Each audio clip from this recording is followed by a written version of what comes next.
Como um garoto pobre vira o homem mais rico do mundo, Andrew Carnegie é a personificação do sonho americano, uma ascensão extraordinária do fundo do poço ao topo absoluto. No entanto, devo alertar que Andrew Carnegie tinha dois lados. Por um, era um hipócrita. Ele defendia os direitos dos trabalhadores em público, mas em privado cortava salários, aumentava jornadas e explorava sua equipe em condições perigosas e desumanas para enriquecer. Ele destruiu sindicatos, causando muitas mortes brutais e desnecessárias. Por outro lado, André Carnegie pode ser o maior filantropo de todos os tempos. Após se tornar o homem mais rico do mundo, ele dedicou o resto da vida a doar quase toda a sua fortuna.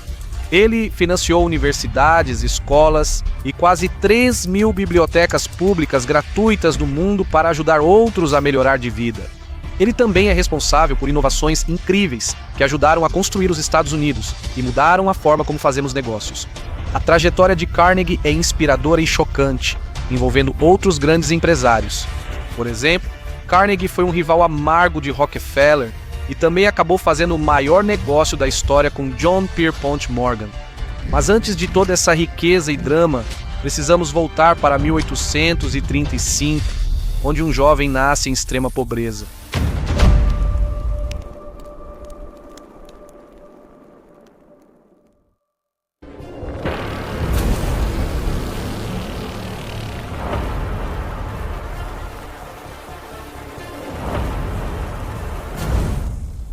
André Carnegie nasceu na Escócia, por isso digo Carnegie em vez de Carnegie, pois é assim que os escoceses pronunciam. Mas o início da vida de André foi no mínimo deprimente. Sua primeira casa era um único cômodo em uma pequena cabana, compartilhada com outra família pelos Carnegies. O pai de André era tecelão, fazia tecido à mão, e André esperava que faria o mesmo quando fosse mais velho. Mas então veio a Revolução Industrial e os teares movidos a vapor, que tiraram do mercado tecelões manuais como o pai de André. De repente, a pouca renda que a família tinha desapareceu. Para garantir a sobrevivência da família, a mãe de André assumiu a responsabilidade e passou a trabalhar longas horas consertando sapatos para moradores da região. Enquanto isso, André testemunhou seu pai implorando por trabalho, uma imagem marcante que ficaria com ele pelo resto da vida. Logo ficou claro que não havia mais perspectivas para a família na Escócia. A mãe de André ouvira de suas irmãs na América que os Estados Unidos eram a terra das oportunidades. Em 1848, a família vendeu tudo e usou o dinheiro para embarcar para a América em busca de uma vida melhor.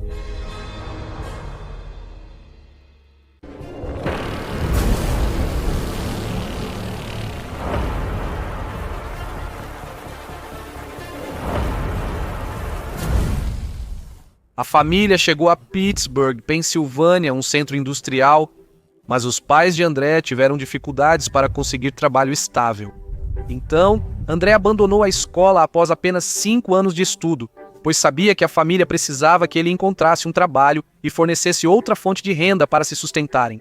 Aos 12 anos, o pai de André arranjou-lhe emprego em uma fábrica de algodão, com jornada de 12 horas diárias e salário semanal de dólares americanos 1,20. André depois perceberia que nenhum valor o fez tão feliz quanto seu primeiro pagamento. Ele se orgulhava de ajudar sua família. Melhor ainda, André logo virou assistente de engenheiro, alimentando as caldeiras na fábrica têxtil. O salário era melhor, mas o trabalho lhe causava pesadelos. Ele acordava suando, pensando ter sido engolido pelas chamas após um acidente na fábrica. Então, quando tinha 14 anos, André já tinha arrumado outro emprego, dessa vez trabalhando como mensageiro em um escritório de telégrafo local. Ele trabalhava entregando telegramas de bicicleta por Pittsburgh. Esse emprego pagava mais, $2,50 por semana, e permitia que ele conhecesse pessoas influentes da comunidade empresarial ao entregar telegramas. Andrew identificou as pessoas mais influentes da região e memorizou seus nomes e rostos para cumprimentá-las caso as encontrasse na rua. E essa estratégia funcionou. Andrew logo chamou a atenção de Thomas Scott, gerente regional da Companhia Ferroviária da Pensilvânia, maior ferrovia do país. Tom contratou Andrew como seu telegrafista e secretário particular. Andrew passou a ganhar $35 por mês. Mais importante, Era uma ótima chance de ver de perto como uma grande corporação era administrada. Andrew imediatamente mostrou grande potencial e, por isso, Tom Scott decidiu basicamente ser seu mentor. Tom via em Andrew algo de si, pois ambos vieram da pobreza e tinham grande ambição e ética de trabalho. Para Andrew, essa conexão foi inestimável, pois Tom Scott depois virou presidente da empresa. Como Andrew era protegido de Tom, também subiu rápido na hierarquia da empresa. Ele trabalhou de perto com Tom para supervisionar a expansão da ferrovia. Não há dúvida de que esse mentorado teve um papel fundamental no futuro de Andrew e o ajudou a entender todos os detalhes de como administrar um negócio lucrativo. Os dois tinham um vínculo próximo e Tom carinhosamente se referia a Andrew como "meu garoto Andy". Enquanto o futuro de Andrew parecia promissor, o mesmo não ocorria com seu pai. 7 anos após chegar à América, o pai de Andrew morreu aos 51 anos, destruído e vítima da Revolução Industrial. Andrew voltou do trabalho, viu sua mãe chorando e prometeu naquele momento que ficaria rico para cuidar dela.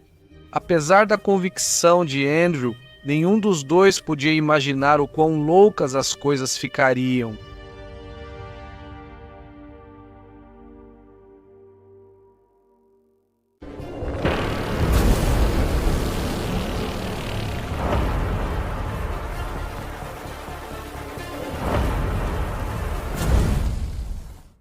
Andrew trabalhou de perto com Tom, enquanto eles desenvolviam carros maiores e trens mais longos, o que significava que podiam transportar cargas maiores e reduzir custos.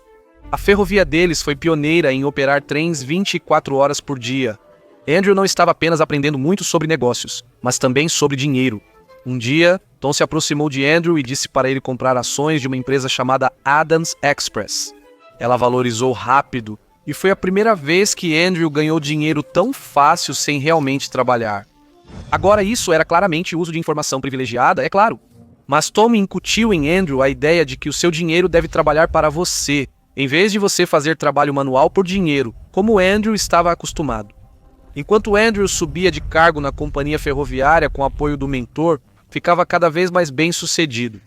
O que significou que, quando a Guerra Civil Americana começou em 1861, Andrew pagou um substituto para ir em seu lugar para o campo de batalha, em vez de lutar ele mesmo. Em 1865, aos 30 anos, Andrew já recebia mais de $50 mil anuais. Andrew sempre buscava a próxima grande oportunidade. Nesse momento, ele decidiu sair da Pennsylvania Railroad e ir com sua mãe para Nova York, onde ficaram em uma suíte de um dos hotéis mais elegantes da cidade. Finalmente, ele pôde dar à sua mãe um verdadeiro gostinho do luxo. Ao chegar a Nova York, ele passou a administrar a Keystone Bridge Company. Enquanto trabalhava na ferrovia, André previu a necessidade de pontes de ferro para substituir as de madeira e aproveitou a oportunidade. A Keystone Bridge Company não fazia só pontes. André aplicou o que aprendeu com seu mentor e integrou a produção, criando siderúrgicas próprias para fabricar o ferro das pontes, ao contrário dos concorrentes que dependiam de outras empresas.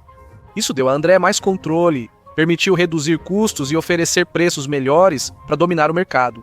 Além disso, André tinha algo que muitos concorrentes não tinham: conexões na indústria ferroviária. Ele vendeu várias pontes para empresas ferroviárias interessadas em expandir rotas, graças aos contatos de André. Um dia, André recebeu a proposta de construir a maior ponte ferroviária e rodoviária da América na época, com mais de 1,5 km, atravessando o rio Mississippi e ligando o leste ao oeste. Isso seria um divisor de águas para as ferrovias, mas logo ficou claro por que ninguém havia feito isso antes. Uma ponte comum não suportaria o Mississippi. Seria necessário um material mais resistente, como o aço. Mas na época era muito caro e difícil de produzir em larga escala. É por isso que o aço era usado para pequenos itens como talheres e joias, mas certamente não para uma estrutura enorme como a ponte que André estava planejando. Mas André tinha certeza de que o aço era o futuro. Se eles conseguissem encontrar uma maneira de tornar o aço mais barato, isso poderia revolucionar não apenas pontes, mas todos os tipos de edifícios diferentes. André ficou obcecado com a ideia e, ao olhar o rio Mississippi, visualizou sua criação. Ciente de que grandes recompensas exigiam riscos, ele se dedicou ao projeto e buscou produzir grandes quantidades de aço. Ele viajou pelo país visitando siderúrgicas e químicos para aprender o máximo possível. Por um tempo, porém, parecia uma causa perdida, até que alguém finalmente o apresentou a um inventor inglês chamado Henry Bessemer. Bessemer criou um método mais eficiente e econômico de refinar aço a partir do ferro gusa derretido. O conversor de Bessemer, um forno em forma de pera, possibilitou a produção em massa de aço como nunca antes. Ele diminuiu o tempo de fabricação de um trilho de aço de 2 semanas para 15 minutos, feito antes considerado impossível, e era o que André precisava. Montar tudo ainda seria caro. André percebeu o potencial, investiu quase tudo o que tinha na tecnologia de Bessemer e passou a adaptá-la às suas necessidades. Ele queria investir muito na construção de uma enorme usina de aço, o que poucos empresários fariam. Mas André acreditava muito na ideia e apostou tudo.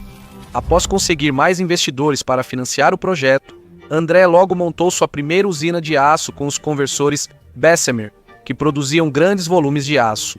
E depois de anos de trabalho árduo, a ponte sobre o rio Mississippi foi construída com sucesso. Primeira estrutura de aço desse porte. Foi uma conquista, mas havia um grande problema. Ninguém acreditava que uma ponte tão grande atravessando um rio fosse segura. Na época, pontes desabando eram comuns e ninguém conhecia pontes tão grandes. Então André precisou provar sua segurança. Naquela época, uma superstição popular era que elefantes não atravessariam fundações instáveis. Então André teve uma ideia. Na inauguração da ponte, André organizou um desfile liderado por um elefante de circo para atravessá-la diante do público reunido. Quando o elefante atravessou com sucesso, as pessoas seguiram atrás se sentindo mais seguras, e a ponte foi oficialmente aberta ao público. A Ponte Eads, como é chamada hoje, ainda está lá, construída com o aço Carnegie. Mas para André, ele não pensava só em pontes. Com a nova usina siderúrgica produzindo aço em grandes volumes, era hora de pensar maior.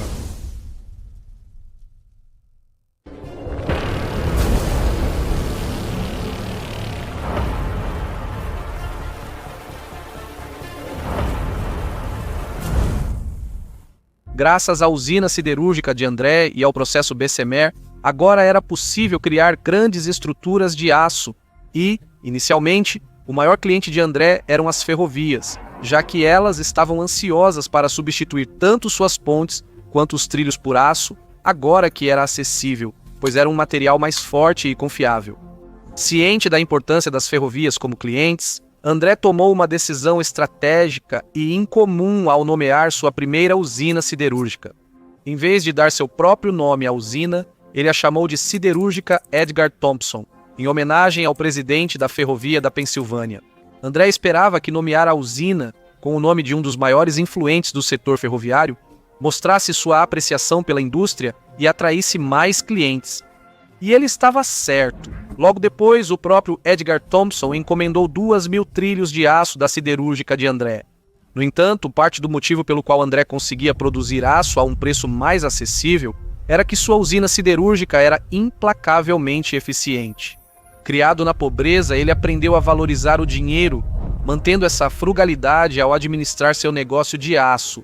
Seu lema: cuide dos custos e os lucros virão naturalmente.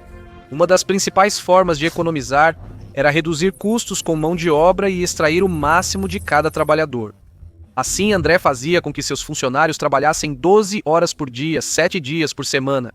Ele só dava um feriado por ano aos homens, 4 de julho. Nos demais dias, o trabalho era exaustivo. Muitos trabalhadores sofreram graves ferimentos e mortes eram comuns nas fábricas de Carnegie. Como os trabalhadores não recebiam muito equipamento de proteção ou medidas de segurança, já que cortar custos sempre era a prioridade. Os funcionários eram levados ao seu limite máximo, tanto mental quanto fisicamente. E André tentava inspirar competição entre os trabalhadores, colocando-os uns contra os outros. Embora isso tenha ajudado a produzir quantidades recordes de aço, isso acabou se tornando a nova cota padrão que eles eram obrigados a atingir toda semana. Se não atingissem, eram demitidos. A rotatividade era alta, pois o trabalho desgastava muitos.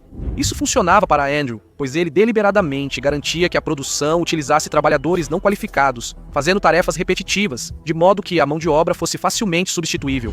Assim, os trabalhadores não tinham orgulho, nem usavam habilidades artesanais e se sentiam desumanizados. Algum contexto é importante. No século XIX, Andrew Carnegie não foi o único a explorar trabalhadores com baixos salários. Mas Andrew definitivamente priorizava a eficiência e a redução de custos acima de tudo. Apesar de ser brutal para os funcionários, era eficaz. A busca de Andrew por eficiência tornava suas fábricas das mais produtivas do mundo. Logo, sua fábrica produzia 225 toneladas de aço por dia. Andrew Carnegie havia encontrado uma maneira de produzir aço barato em massa e estava impulsionando o crescimento de uma nação, fornecendo ao país todo o aço de que precisava e fazendo uma fortuna para si mesmo. E mesmo que Andrew fosse rigoroso com os custos, isso não significa que ele não estivesse disposto a gastar muito no curto prazo se isso significasse melhorar a eficiência. Por exemplo, à medida que a tecnologia avançava, ele estava sempre procurando máquinas para substituir o trabalho das pessoas, já que as máquinas não precisavam dormir.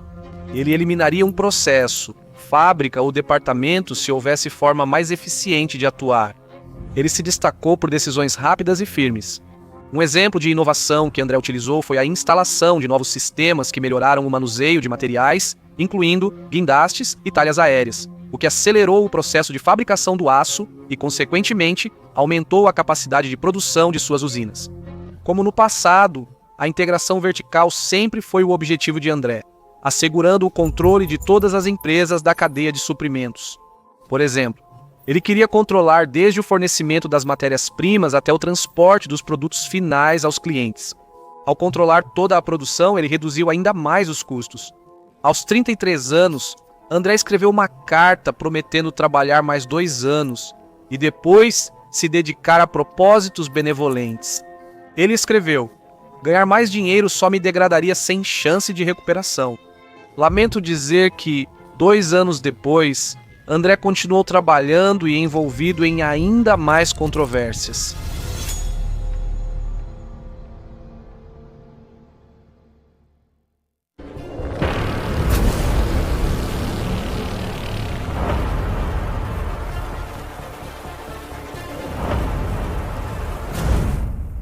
Após um início muito bem sucedido no ramo do aço, um desastre atingiu André Carnegie de repente. Seu maior cliente, o setor ferroviário, começou a enfrentar alguns grandes problemas. Eles estavam construindo ferrovias tão rapidamente que havia muitas linhas ferroviárias competindo entre si. Após a quebra da bolsa e a desaceleração econômica, as ferrovias ficaram sem negócios para se sustentar. O país estava enfrentando uma depressão brutal nessa época. Para Andrew Carnegie, os problemas das ferrovias fizeram os pedidos da indústria cessarem, pois não tinham mais dinheiro para comprar seu aço. E isso colocou Andrew em uma posição perigosa, já que seu modelo de negócio só funcionava se ele vendesse grandes quantidades de aço. Um homem viu nisso uma oportunidade a ser explorada: o magnata do petróleo John D. Rockefeller. Sabendo da necessidade das ferrovias por mais carga, Rockefeller conseguiu um grande desconto para transportar grandes volumes de petróleo a um preço bem menor.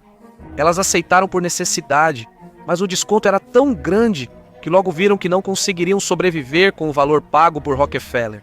Então, elas tentaram renegociar e encontrar um meio termo, mas Rockefeller disse não e, em vez disso, tirou completamente seu petróleo dos trens. Como ele era um dos maiores clientes das ferrovias, isso fez a situação ir de mal a pior, e muitas companhias ferroviárias foram à falência. Um dos que mais estavam em apuros era o antigo mentor de Andrew, Tom Scott, que havia investido em várias ferrovias que agora estavam passando por grandes dificuldades. Tom procurou Andrew Carnegie, seu ex-protegido, e pediu ajuda ao invés de oferecer. Ele sabia que Andrew havia enriquecido com o aço e pediu que ele investisse em sua ferrovia para evitar a falência. Você pensaria que Andrew ajudaria seu antigo mentor, que tanto fez por ele, mas recusou, dizendo que todo o seu dinheiro estava investido na fabricação. Tom ficou arrasado, seu negócio não se recuperou e ele morreu pouco depois. O homem que um dia significou mais para Andrew Carnegie do que qualquer outra pessoa no mundo agora se foi. Enquanto estava diante do túmulo de Tom Scott em 1881 com a chuva caindo, Andrew acreditava que uma pessoa era responsável pela morte de seu mentor, Rockefeller. Talvez fosse apenas a maneira de Andrew de não aceitar nenhuma responsabilidade, mas ele se convenceu de que Rockefeller levou Tom Scott ao túmulo e Andrew queria vingança. Surgia uma rivalidade, o rei do petróleo contra o do aço. Embora essa rivalidade fosse principalmente amarga, havia também um lado um pouco mais humorístico, já que os dois homens enviavam presentes de Natal passivo-agressivos um ao outro. Em um ano, Rockefeller enviou a André um colete de papel barato para lembrá-lo de sua origem pobre como imigrante.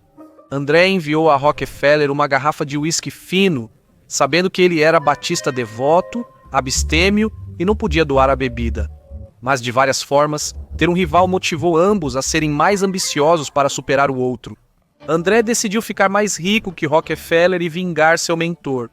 Com a crise na indústria ferroviária, André mudou de rumo ao identificar um novo mercado para aproveitar.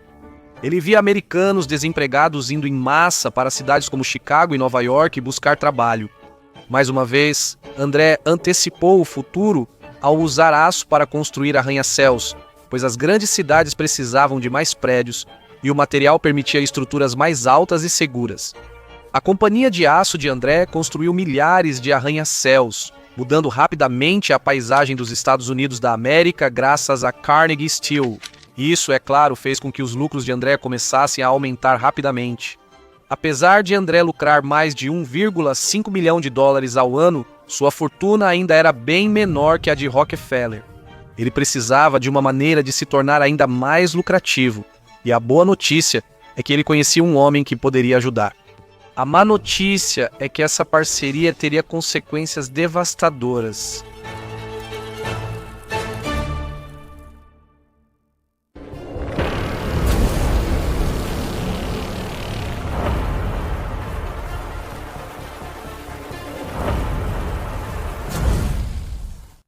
Para ajudar a administrar suas siderúrgicas, André trouxe um homem chamado Henry Clay Frick, outro industrial que tinha a reputação de ser um executivo impiedoso, conhecido por sua crueldade. Henry Frick definiu a meta de ser milionário antes dos 30 e conseguiu. Ele era conhecido por conseguir o que queria de qualquer forma. Enquanto André era, na verdade, bastante sensível e se importava com o que as pessoas pensavam dele, Frick não se importava nem um pouco. Ele era implacável, e André achava que uma parceria com Frick daria à empresa a vantagem para dominar a indústria do aço. Enquanto alguns questionavam dar tanto poder a Frick dentro da empresa, imediatamente Frick começou a provar seu valor. Com medo e intimidação, Frick obteve contratos melhores com fornecedores para a empresa de André. Frick usou sua rigidez para reduzir custos e eliminar desperdícios. Mas, mais importante ainda, ao colocar Frick como o rosto da empresa, isso permitiu que André desviasse qualquer culpa ou crítica de si mesmo. Por exemplo, apesar dos lucros recordes, eles decidiram cortar ainda mais os salários dos trabalhadores.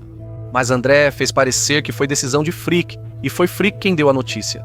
Frick também era conhecido por eliminar sindicatos e reprimir tentativas de união dos trabalhadores.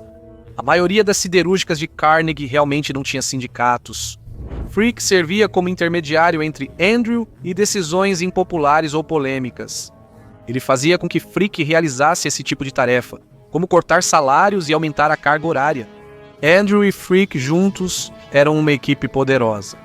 Um exemplo de sua crueldade foi o que fizeram com a usina rival Duquesne Steel Works. Duquesne havia começado a superar Andrew em seu próprio jogo, usando tecnologia inovadora e sistemas para reduzir custos. Andrew se preocupou com a concorrência, sabendo que seria difícil vencer de forma justa. Com apoio de Frick e contatos, Andrew espalhou que a usina Duquesne produzia aço defeituoso. Ele alertou várias ferrovias a não usarem o aço da Duquesne Works, pois, segundo ele, faltava homogeneidade. Ninguém sabia ao certo o que esse termo significava, mas não parecia bom. Na verdade, assustava tanto que muitos clientes evitaram comprar aço da Duquesne por preocupação com a qualidade. André inventou boatos, sabendo que, se as vendas da Duquesne caíssem muito, a empresa ficaria inviável. André reduziu temporariamente os preços em relação à Duquesne para acelerar sua queda. Ele aceitava prejuízo em alguns pedidos para tirar clientes da Duquesne e levá-la à falência. Em um ano, a Duquesne estava arruinada financeiramente e Frick negociou para que ele e André comprassem a Duquesne Steel Works por um preço baixo. Depois que compraram a Duquesne Steel Works, eles descobriram as técnicas que estavam sendo usadas para reduzir os custos e implementaram exatamente o mesmo processo em suas outras fábricas. O mesmo processo que meses antes eles diziam para ninguém confiar. Este foi só um exemplo de Andrew e Frick fazendo o que fosse preciso para vencer. Espalhar mentiras sobre um concorrente nem era o pior que faziam. Vamos chegar lá. Por ora, Frick mostrava seu valor e os lucros quase dobraram no primeiro ano da parceria. Ao elevar a produção e reduzir custos, Andrew e Frick lucraram o suficiente para adquirir concorrentes e abrir mais siderúrgicas, aumentando ainda mais a fortuna de Andrew. Nesse momento, ele já seria bilionário atualmente. Porém, a relação de Andrew Carnegie com Henry Frick gerou controvérsias que mancharam para sempre sua reputação, construída com tanto esforço. O desastre começou quando Frick comprou terras nas colinas de Pittsburgh e criou um clube exclusivo para os homens mais ricos do país. Reunia cerca de 50 industriais banqueiros e pessoas influentes. O membro mais destacado do clube era o parceiro de Frick, Andrew Carnegie. Eles criaram o clube de pesca e caça South Fork e, querendo um lago exclusivo para pesca, assumiram a represa South Fork, a maior do tipo, com 20 milhões de toneladas de água. A 22 quilômetros rio abaixo ficava Johnstown, cidade operária formada por trabalhadores das siderúrgicas e suas famílias. Infelizmente, o clube estava muito mais preocupado em adaptar a represa para atender às suas próprias necessidades do que em garantir sua segurança. Eles nivelaram o topo para abrir espaço à estrada e rebaixaram a represa vários metros. Isso foi totalmente contra as orientações de segurança que eles receberam. Autoridades locais pediram a Frick para reforçar a represa, mas o clube ignorou, priorizando a perfeição do clube de pesca e caça. Não vai te surpreender saber que, em 1889, quando veio uma tempestade, a represa se rompeu, enviando milhões de galões de água para as cidades abaixo. 2.209 morreram entre elas, 400 crianças. Corpos seriam encontrados por anos, já que muitos foram levados a centenas de quilômetros de distância. A enchente de Johnstown foi o maior desastre causado pelo homem nos Estados Unidos da América na época, e o clube usou dinheiro para evitar ser responsabilizado. É importante destacar que Andrew Carnegie era o principal membro do clube. Não há indicação de que Andrew tenha se envolvido diretamente com a represa, mas ele ajudou a encobrir tudo para proteger Frick. Só sua ligação próxima com Frick e o clube já bastou para manchar sua reputação na mídia. Houve um clamor público pelas ações negligentes desse clube ultra-rico, cujas mudanças na represa ajudaram a causar a tragédia. Infelizmente para Andrew, isso foi só o início das controvérsias em que ele se envolveria. As coisas estavam prestes a piorar muito.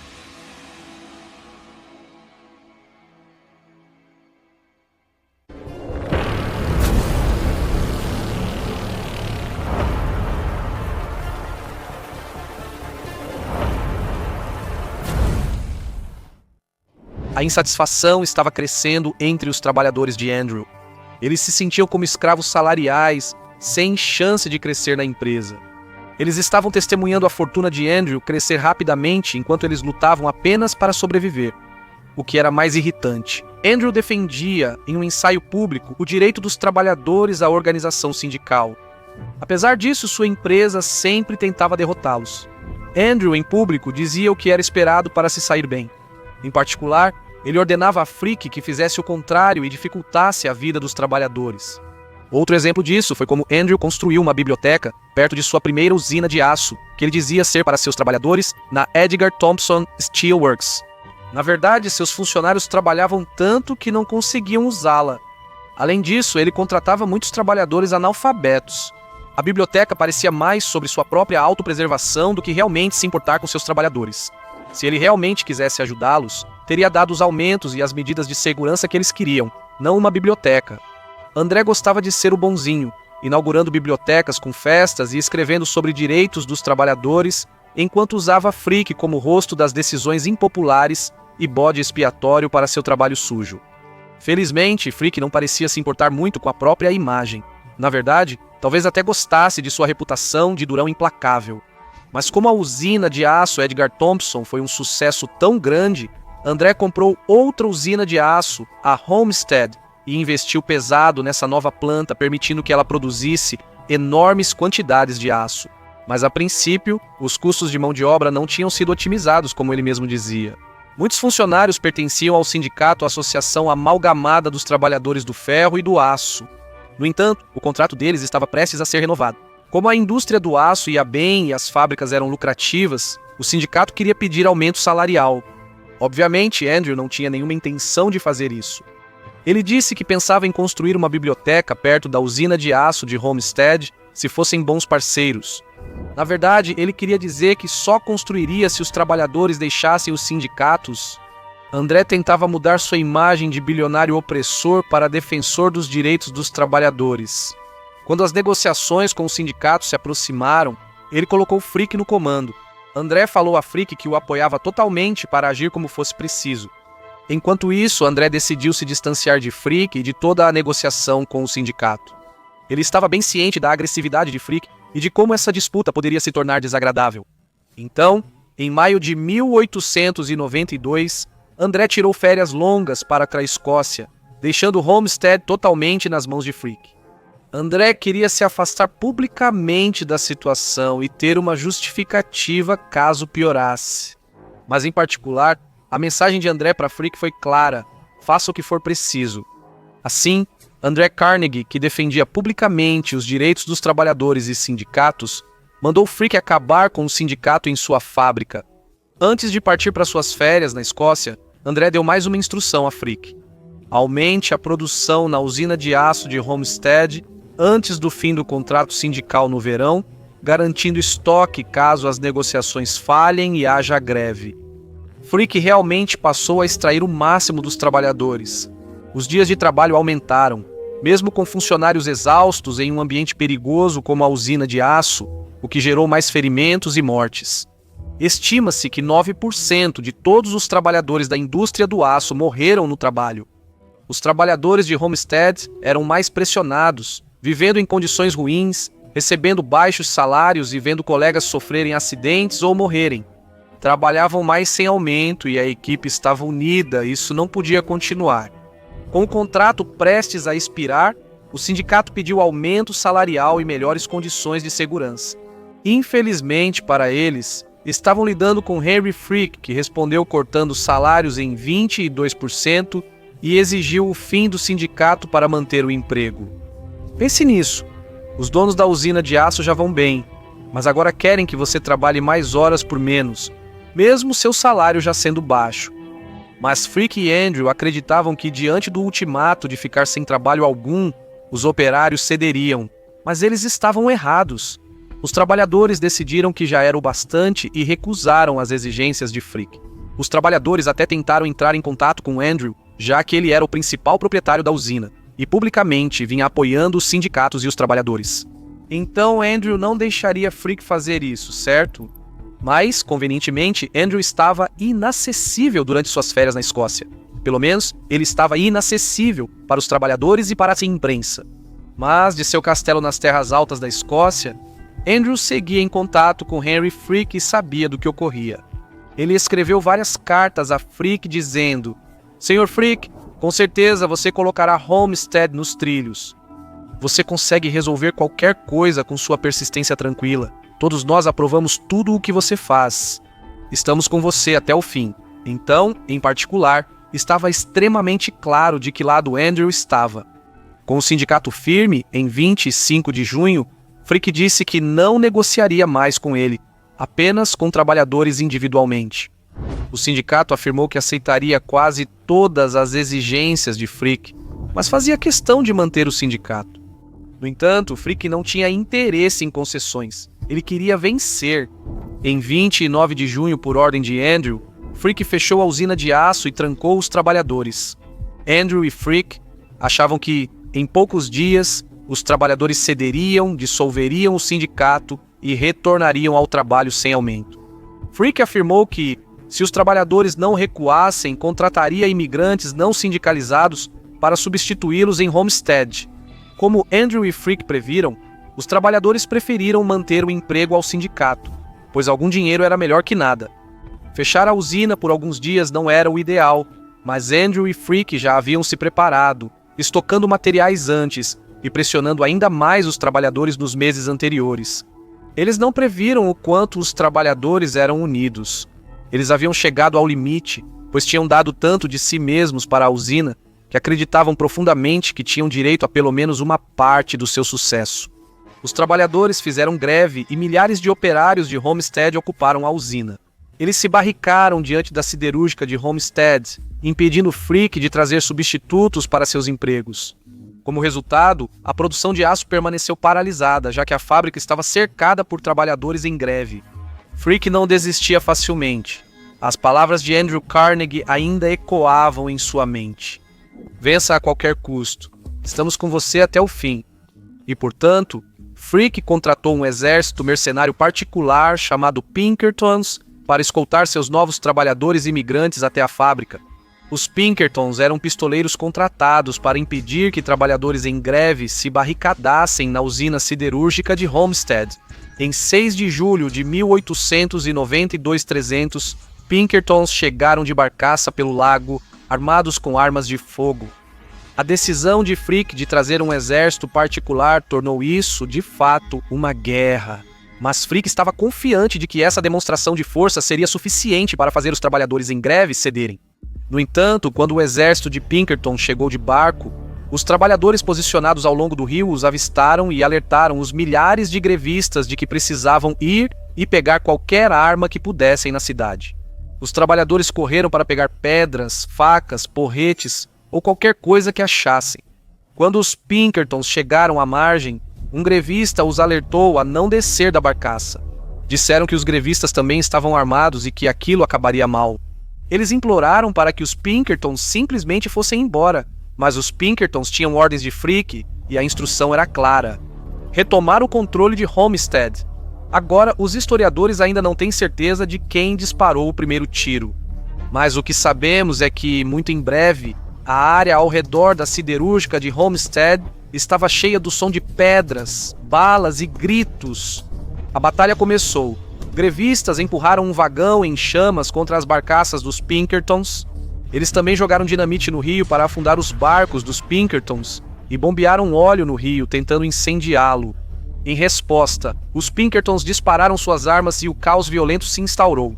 A batalha seguiu feroz por 12 horas brutais. Nos combates, cerca de 9 trabalhadores da Homestead e 7 homens do exército Pinkerton morreram, além de vários feridos dos dois lados. Muito sangue foi derramado, com mortos e brutalmente espancados de ambos os lados. Quando a luta parou, quem se rendeu foram os Pinkertons.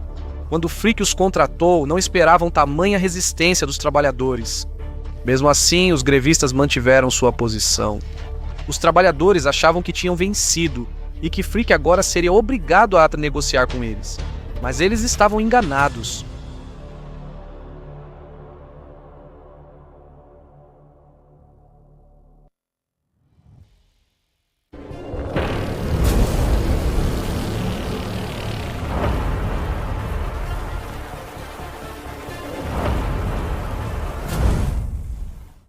Ao saber da violência em Homestead, o governo da Pensilvânia enviou a milícia estadual para restaurar a ordem. 8.000 soldados vieram intervir e resolver a situação. No entanto, a resolução deles foi retomar a usina para a Carnegie Steel. Desta vez, os trabalhadores estavam em grande desvantagem numérica e foram obrigados a sair. Assim, Frick reabriu a siderúrgica e contratou substitutos mais baratos. E assim, muitos dos trabalhadores originais de Homestead ficaram sem emprego. Na verdade, como resultado disso, alguns deles não perderiam apenas seus empregos, mas também suas casas, tudo. E, claro, muitos perderam a vida. Alguns trabalhadores originais de Homestead permaneceram, mas com salários menores, jornadas maiores e mesmo insegurança. Eles também precisaram aceitar contratos rígidos que impediam a participação em sindicatos. O resultado da greve de Homestead significaria que não haveria sindicato dos trabalhadores do aço por mais 45 anos. Foi um dos momentos decisivos na história do trabalho nos Estados Unidos e uma grande vitória para André Carnegie e Henrik Frick. No entanto, embora do ponto de vista econômico André tivesse conseguido exatamente o que queria, sua imagem cuidadosamente cultivada estava em ruínas. O público se indignou com a violência em Homestead. André prolongou sua estadia na Escócia, esperando que a reação negativa e a controvérsia acabassem eventualmente. Mas na realidade, isso deixaria uma mancha permanente em sua reputação. Ele foi apelidado de o maior trapaceiro desta época. Enquanto outra citação da época dizia: diga o que quiser de Frick, mas pelo menos ele era um homem corajoso. Diga o que quiser de Carnegie, ele era um covarde. Parecia que André se escondia e mandava outros trabalharem por ele. Mas isso levanta a questão: quanta culpa André realmente pode ter pela tragédia de Homestead? Agora, em sua autobiografia, ele não achava que merecia qualquer culpa. Ele ainda afirmava que não fazia ideia do que aconteceria e não assumia nenhuma responsabilidade. Ele escreveu que nada o feriu tão profundamente em toda a vida. Ele se via como vítima, assim como os trabalhadores, e afirmou: se eu estivesse lá, a tragédia não teria ocorrido. Ele insistia que estava indisponível e não tinha ideia sobre os acontecimentos de Homestead até que fosse tarde demais. Em defesa de André, é verdade que ele estava na Escócia nesse período. Se estivesse presente, talvez as coisas fossem diferentes. Foi Frick quem acabou contratando os Pinkertons, e não acho que André ou Frick realmente acreditassem que haveria qualquer confronto. Eles achavam que os trabalhadores cederiam assim que os Pinkertons armados chegassem. Não é como se André tivesse planejado isso ou pudesse saber exatamente o que aconteceria. E certamente não acho que André alguma vez quis ou pensou que sangue seria derramado, mas infelizmente ele calculou mal. E André, como principal proprietário da fábrica, certamente tem que assumir alguma responsabilidade. Vários documentos e cartas mostram que André sabia do plano de Frick de acabar com o sindicato e repetidamente aprovou e garantiu apoio às ações de Frick. Por exemplo, uma carta de André no auge das tensões dizia: nunca empregue um desses manifestantes, não podemos falhar agora. E claro, foi André quem colocou Frick no comando de tudo, apesar de saber que Frick já havia usado os Pinkertons no passado. André sabia bem dos métodos brutais de Frick e suas intenções. André também sabia o quão tensa era a situação e como ela poderia facilmente piorar, e mesmo assim, continuou enviando cartas incentivando Frick. André poderia ter interrompido antes de ocorrerem mortes. Embora não seja justo culpar André por tudo em Homestead, também não é correto dizer que ele não tinha controle algum. André claramente se beneficiou do incidente, enfraquecendo os sindicatos e cortando ainda mais custos. Isso permitiu que ele expandisse e construísse ferrovias próprias para transportar mercadorias das fábricas. O apoio do público aos trabalhadores de Homestead diminuiu após relatos de violência e agressão aos homens da Pinkerton. O apoio diminuiu ainda mais após um anarquista tentar assassinar Henry Frick em represália ao tratamento brutal dado aos trabalhadores na greve de Homestead. Esse anarquista não tinha ligação com os grevistas de Homestead e falhou ao tentar matar Frick, acertando seu ombro em vez da cabeça. Enquanto o atirador era levado pelos seguranças, Frick afirmou: não acho que vou morrer, mas aconteça o que for, a empresa manterá sua política e vencerá. Frick não morreu e, fiel ao seu estilo, voltou ao trabalho na mesma semana. Isso pareceu mudar um pouco o sentimento do público, já que muitos viam que o aço barato de Carnegie trazia grandes benefícios ao país. E assim, sem um sindicato e com o apoio público diminuindo, os trabalhadores não tinham poder de negociação e os salários continuaram baixos. Os trabalhadores tentaram se reorganizar, mas Andrew e Frick criaram um sofisticado sistema de espiões corporativos nas siderúrgicas. Basicamente, isso significa que eles tinham homens trabalhando para eles que mantinham os gerentes informados sobre quaisquer funcionários que estivessem potencialmente tentando organizar algo ou se unir. Assim, conseguiam impedir esforços sindicais desde o início. Como resultado desses espiões, as pessoas tinham medo de conversar umas com as outras, e qualquer senso de comunidade havia sido destruído. Na época, diziam, em Homestead, só conversando consigo mesmo. Considerando que o próprio pai de André fazia campanha ativamente por melhores condições de trabalho quando estava vivo, isso torna ainda mais estranho o fato de André estar tão disposto a esmagar os esforços de sindicalização. Sinceramente, André sempre pareceu em conflito consigo mesmo. Ele acreditava que os trabalhadores mereciam mais, mas sabia que, para vencer nos negócios, precisava reduzir custos e ser mais eficiente que os concorrentes. André estava ansioso para seguir em frente após o incidente. Em carta a um amigo, escreveu: aquele erro de Homestead está desaparecendo como todos os acontecimentos, e estamos de volta ao trabalho vendendo aço por libras, um por meio penny. Anos depois, André retornou a Homestead para inaugurar um edifício com biblioteca, sala de concertos, piscina e academia.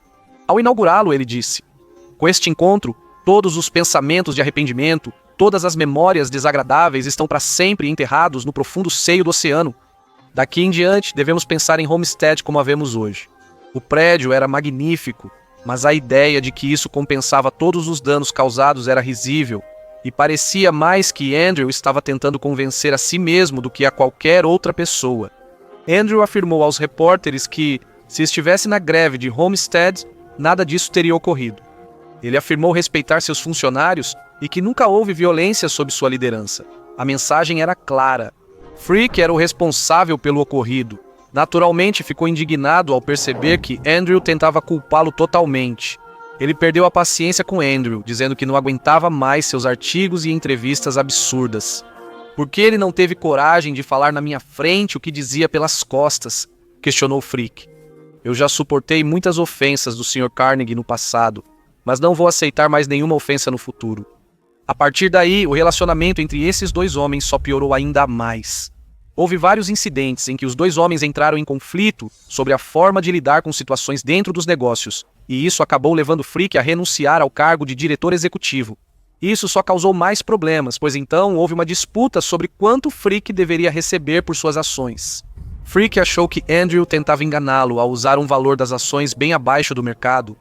Na última reunião, ele disse a Andrew: "Sempre achei que você não tem um osso honesto no corpo.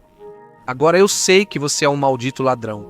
Frick processou pelo valor de mercado de suas ações, sendo seu caso um dos mais notáveis da história corporativa americana. Essa batalha judicial ganhou destaque nos jornais nacionais, pois era uma ótima história. Dois titãs da indústria, antes parceiros, agora rivais, uma história de vingança, traição e engano. O processo judicial expôs detalhes financeiros da empresa. Ninguém sabia o quanto a Carnegie Steel se tornara lucrativa. A empresa estava prestes a faturar 40 milhões de dólares em 1900, cerca de 1,4 bilhão atualmente. Andrew e Frick mantiveram esses números em segredo de propósito, porque sabiam que isso geraria críticas de líderes sindicais e políticos.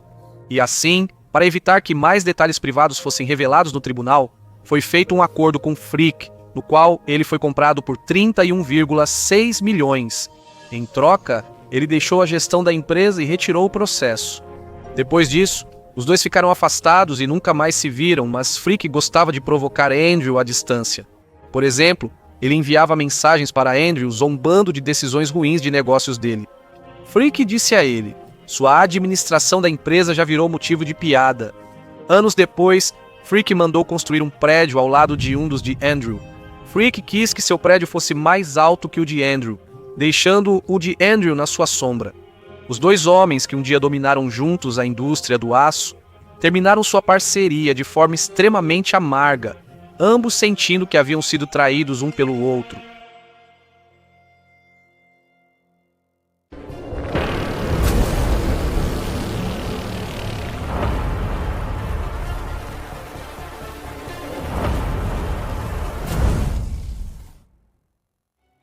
Apesar da controvérsia, Andrew Steel Melt prosperou. Na virada do século XX, a empresa de Andrew produzia mais aço que todo o Reino Unido. No entanto, como Andrew já estava se aproximando dos 70 anos, ele queria mais tempo de lazer com sua família. A esposa de Andrew queria que ele vendesse o negócio para que pudessem aproveitar juntos o fim da vida, sem que ele vivesse sempre ocupado com o trabalho. Após anos construindo seu império do aço, Andrew agora considerava vendê-lo. O problema era que era tão valioso que poucas pessoas podiam se dar ao luxo de comprá-lo. Um homem mostrou grande interesse: o financista muito rico John Pierpont Morgan. Lembra quando dissemos que a indústria ferroviária se envolveu em confusão? John Pierpont Morgan aproveitou essa estratégia, comprando ferrovias baratas e fundindo-as para criar empresas dominantes, acumulando fortuna no setor ferroviário. Após dominar o setor ferroviário, John Pierpont Morgan focou em outra indústria lucrativa dos Estados Unidos da América: o aço. As fábricas dele eram menos eficientes e caras que as de Andrew Carnegie. John Pierpont Morgan percebeu que, para liderar o setor do aço, seria melhor comprar a empresa de Carnegie do que competir. O acordo foi, na verdade, intermediado por outro nome conhecido, Charles Schwab, que na época era presidente da Carnegie Steel, pois ele foi quem substituiu Henry Frick. Assim, Charles Schwab foi o intermediário entre esses dois magnatas. Charles procurou John Pierpont Morgan para saber se tinha interesse, e então sugeriu a ideia a Andrew. Mas dizem que a esposa de Andrew deu um conselho para Charles Schwab. Ela sugeriu perguntar ao marido sobre vender a empresa dele no campo de golfe, pois lá ele fica mais relaxado e bem-humorado. Ah, e deixe ele ganhar. Dito e feito, funcionou, e Andrew concordou com a ideia de vender seu império do aço para John Pierpont Morgan, se concordassem com o preço. Em 1901, John Pierpont Morgan pediu a Andrew Carnegie que escrevesse o valor desejado pelo seu negócio. Andrew escreveu em um papel: 480 milhões de dólares. Com a inflação, esse valor equivale a cerca de 17 bilhões de dólares hoje. Dizem que John Pierpont Morgan só olhou o papel e aceitou o acordo imediatamente. Após assinarem e apertarem as mãos, Andrew disse: "Será que eu poderia ter pedido mais 100 milhões de dólares?" John Pierpont Morgan respondeu: "Se você tivesse pedido, teria conseguido." Ainda assim, foi a maior transação comercial da história americana. Após o acordo, John Pierpont Morgan uniu a companhia de aço Carnegie a outras empresas, formando a dólares americanos Steel, primeira corporação avaliada em $1 bilhão. A venda do negócio de aço tornou Andrew Carnegie o homem mais rico do mundo. O garoto nascido na pobreza na Escócia, aparentemente sem esperanças e sem conexões, havia alcançado o mais alto nível financeiro imaginável. Ele havia acumulado uma riqueza obscena, mas a que custo? E o que ele faria com todo aquele dinheiro?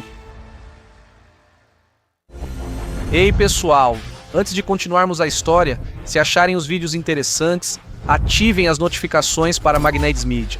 Estou trabalhando em projetos ainda maiores agora, então, se você quiser ter certeza de que vai vê-los quando estiverem prontos, é só ativar o sininho de notificações agora.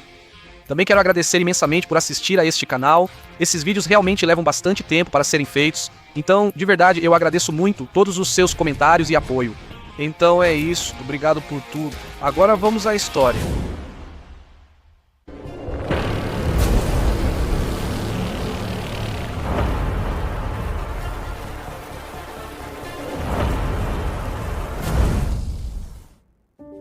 André queria ser lembrado pelo bem que fez e passou a doar dinheiro em uma velocidade talvez inédita. Após vender seu império do aço para John Pierpont Morgan, afastou-se dos negócios e dedicou-se integralmente a doar sua fortuna. No entanto, André não gostava de caridade. Ele achava que simplesmente dar dinheiro diretamente às pessoas não melhoraria realmente a posição delas na vida. Por isso, seu maior foco era na educação. Ele teve só 5 anos de estudo, mas afirmava que a educação foi essencial para seu sucesso financeiro. Ele usou seu dinheiro para criar mais de 2.500 bibliotecas ao redor do mundo. Ele também criou e financiou museus, escolas e universidades. Por exemplo, até hoje existe a Universidade Carnegie Mellon, que leva seu nome. E para ser justo, não era tudo autopromoção. Só cerca de 500 das bibliotecas criadas por ele tinham seu nome. O restante não. Ele apenas financiava e concedia subsídios. O Carnegie Hall também é um dos pontos mais famosos de Nova York. Em 1891, André doou o prédio chamado Music Hall. Só o nomearam em homenagem a Carnegie após sua morte. Então, não foi um pedido dele que o prédio fosse nomeado em sua homenagem. Resumir a generosidade de André apenas como autopreservação ou ego é injusto. Ele realmente queria causar um impacto e ajudar as pessoas. Ele também não acreditava em passar a riqueza de geração em geração, pois sentia que fortunas herdadas eram desperdiçadas e que os herdeiros usavam o dinheiro de forma indulgente e irresponsável. Apesar de garantir conforto à família, ele deixou pouco dinheiro para eles. Ele disse: "O pai que deixa grande riqueza ao filho geralmente destrói seus talentos e energias." André decidiu doar quase todo o seu dinheiro, já tendo doado mais de 350 milhões de dólares ao morrer. Sem conseguir doar o dinheiro rápido o bastante, ele criou a corporação Carnegie para doar o restante de sua fortuna após sua morte a causas nobres. A corporação Carnegie ainda realiza trabalhos filantrópicos em seu nome. Em seus últimos anos de vida, André Carnegie então dedicou sua energia a tentar manter a paz mundial. Sério. Em determinado momento, ele tentou subornar os alemães para encerrar a Primeira Guerra Mundial e buscou unir líderes mundiais para evitar guerras. Considerando todo o bem que ele fez depois, Como devemos nos sentir sobre André Carnegie? Muitos preferem ver suas doações de forma mais cínica. Por exemplo, pode-se argumentar que a filantropia de André foi motivada por uma consciência culpada. De seu envolvimento no clube responsável pela enchente de Johnstown, às tragédias de Homestead, más condições de trabalho e abusos contra funcionários, ele pode ter visto a filantropia como forma de expiação e tentativa de corrigir seus erros. Outros acreditam que sua filantropia tinha mais a ver com autopreservação, garantindo que seu nome continuasse vivo e fosse lembrado com carinho por meio das fundações, instituições de caridade e edifícios que criou. Essencialmente que ele estava mais preocupado em deixar um legado positivo, e outros até acham que sua rivalidade com Rockefeller também teve um papel nisso. Eles eram tão competitivos que com o tempo disputavam quem doava mais dinheiro, e era o maior filantropo. No entanto, embora todos esses fatores possam ter influenciado, parece que Andrew realmente queria ajudar as pessoas. Ele sempre dizia que morrer rico é morrer desonrado. Na verdade, em seu artigo chamado O Evangelho da Riqueza, ele descreveu como sentia que os ricos tinham a obrigação de usar sua fortuna para melhorar a sociedade como um todo. O artigo foi muito influente, e André é frequentemente creditado por ter estabelecido o precedente da filantropia corporativa, inspirando futuros bilionários a também pensarem mais em doar seu dinheiro. Por isso é justo destacar que André fez muito pela humanidade. Primeiro, ao melhorar muito o fornecimento e eficiência do aço e contribuir para tantas construções, depois ao doar mais dinheiro do que poderíamos imaginar. Suas grandes doações à educação beneficiaram muitas pessoas e tiveram um impacto muito positivo no mundo. Isso compensa tudo o que ele fez? As opiniões vão variar sobre isso.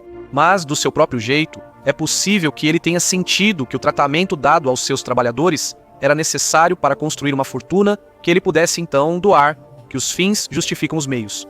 E se ele não fizesse isso, será que outro empresário mais implacável faria igual e ficaria com todo o dinheiro? Uma coisa é certa. Nessas histórias de negócios, nada é totalmente certo ou errado, nem as pessoas são só boas ou más. Sempre há mais nuances nisso.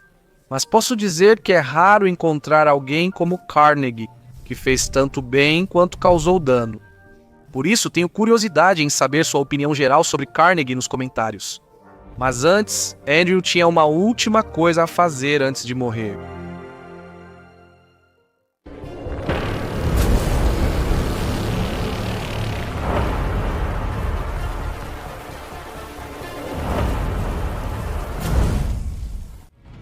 Nos últimos anos, ciente de que seu tempo estava acabando, Andrew Carnegie tinha um último assunto a resolver. Ele enviou um mensageiro para entregar uma mensagem ao seu antigo sócio, Henry Frick. Os dois homens não se viam desde o processo judicial. André disse que, como ele e Frick estavam envelhecendo, fazia sentido superar as mágoas do passado e se reconciliar. Já estava na hora deles se reconciliarem e se verem pessoalmente. Frick leu a carta de André e disse ao mensageiro: "Pode dizer ao Carnegie que vou encontrá-lo."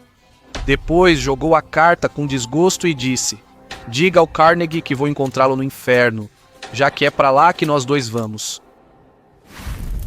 Ok? Agora que você conhece a história de Carnegie, é hora da continuação.